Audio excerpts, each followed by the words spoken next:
السلام علیکم. حضرت خواجہ محی الدین چشتی رحمۃ اللہ علیہ سلطان الہند نائب النبی عطائے رسول المعروف غریب نواز، آپ کا 813واں عرس 2 جنوری 1 رجب سے شروع ہوگا. اگر جمادی الثانی کا 29واں مہینہ ہے تو 2 جنوری سے، اور 30واں ہے تو 3 جنوری 2025 سے. جھنڈا 25 جمادی الثانی کو پیش ہوگا، یعنی کہ 28 دسمبر کو، 28 دسمبر کو.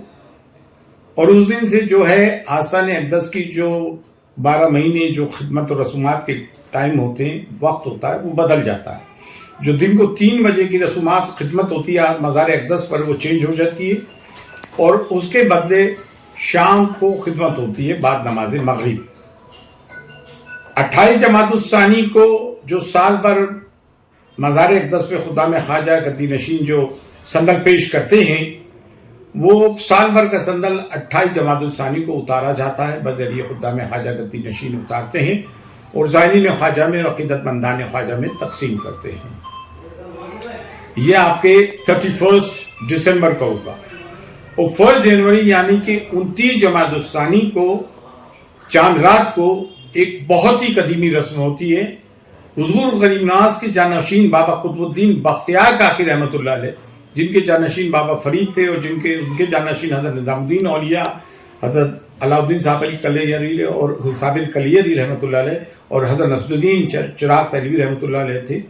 تو بابا قطب الدین بختیار کاکی رحمۃ اللہ علیہ، جو ان کے جانشین سجادہ نشین تھے، وہ حضور غریب نواز کے جہاں سے، اس دنیا سے گزر جانے کے بعد، اس فانی دنیا سے گزر جانے کے بعد، آپ ہر عرس میں مہرولی شریف سے چھڑی مبارک لے کر آ جاتے تھے.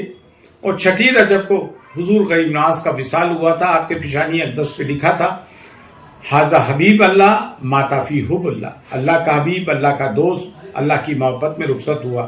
اسے عرس کہتے ہیں، اسے شب عروس ہی کہتے ہیں، یعنی کہ اللہ کے محبوب کا، اللہ کے برگزیدہ ولی کا اللہ سے جا ملنا، اس دنیا فانی سے رخصت ہونا جانا. اور انگلش میں اسے کہتے ہیں to commemorate the death anniversary of Sufi saint. یہ چھڑیاں صابر پاک سے ہوتی ہوئی بابا قطب کے مزار پہ پہنچتی ہے. تمام ہندوستان بھر کے ملنگ، فقیر، درویش لوگ لے کر آتے ہیں اور وہاں پیدل آتے ہیں. بابا قطب مہرولی دلی سے اجمیر شریف جو 400 کلومیٹر سے پیدل جرنی کرتے ہوئے بہت بڑا ایک جمع غفیر ملنگوں کا، فقیروں کا، درویشوں کا جلوس آتا ہے، اور نظام گیٹ پہ خدام خواجہ گدی نشین اس کو ریسیو کرتے ہیں. مین گیٹ پہ، وہ نظام گیٹ پہ وہ جھنڈا بلند کیا جاتا ہے. اس کے بعد درگاہ شریف میں تمام سینکڑوں کی تعداد سے جو ہیں یہ لوگ درگاہ شریف میں انٹر ہوتے ہیں. اور اگر چاند 29واں ہو جاتا ہے تو اسی رات سے، یا چاند 30واں ہوتا ہے تو اسی رات سے 2 غسل ہوتے ہیں. ایک شام کا غسل ہوتا ہے بعد نماز مغرب، خدمت کے بعد غسل دیا جاتا ہے. کیوڑے سے مزار اقدس کو غسل دیا جاتا ہے. وہ صرف خدام خواجہ گدی نشین دیتے ہیں، وہ سول پیراروگیٹو، ان کا سول پیراروگیٹو ہے وہ. اس کے بعد دوسرا غسل رات 12 بجے بعد ہوتا ہے، اور ہر تھوڑا ٹائم بڑھتا رہتا ہے. 6 غسل ہوتے ہیں رات کے، 6 شب تک. اس میں 7 خدام خواجہ بائی داران میں سے ایک باریدار، کلید بردار، یہ سب خدام خواجہ گدی نشین ہوتے ہیں، اور ایک درگاہ دیوان موجود رہتے ہیں، مل کے غسل دیتے ہیں. یہ 6 شب تک ہوتا ہے. اور 6 رجب جس دن حضور غریب نواز کا وصال ہوا تھا، تو خدام خواجہ گدی نشین آستانہ اقدس میں صرف وہی موجود رہتے ہیں. 9 بجے سے دوپہر 4 بجے تک آستانہ اقدس زائرین خواجہ کے لیے بند رہتا ہے. یہ بات دھیان رکھیں، صرف خدام خواجہ رہتے ہیں، رسومات نبھاتے ہیں.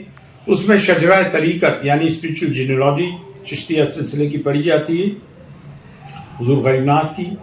بعد اس کے فریاد پڑھی جاتی ہے. صلاۃ و سلام حضور کی شان میں پیش ہوتا ہے، یا نبی سلام علیکہ، یا رسول سلام علیکہ. یہ قدیمی روایت ہے یہاں کی، یہ قدیمی سلام ہی یہاں پر پڑھا جاتا ہے. اس کے بعد دعائے خیر کی جاتی ہے ملک کے لیے، دنیا کے لیے، عالم انسانیت کے لیے، عالم اسلام کے لیے. اور اس کے بعد تبرک تقسیم کر دیا جاتا ہے.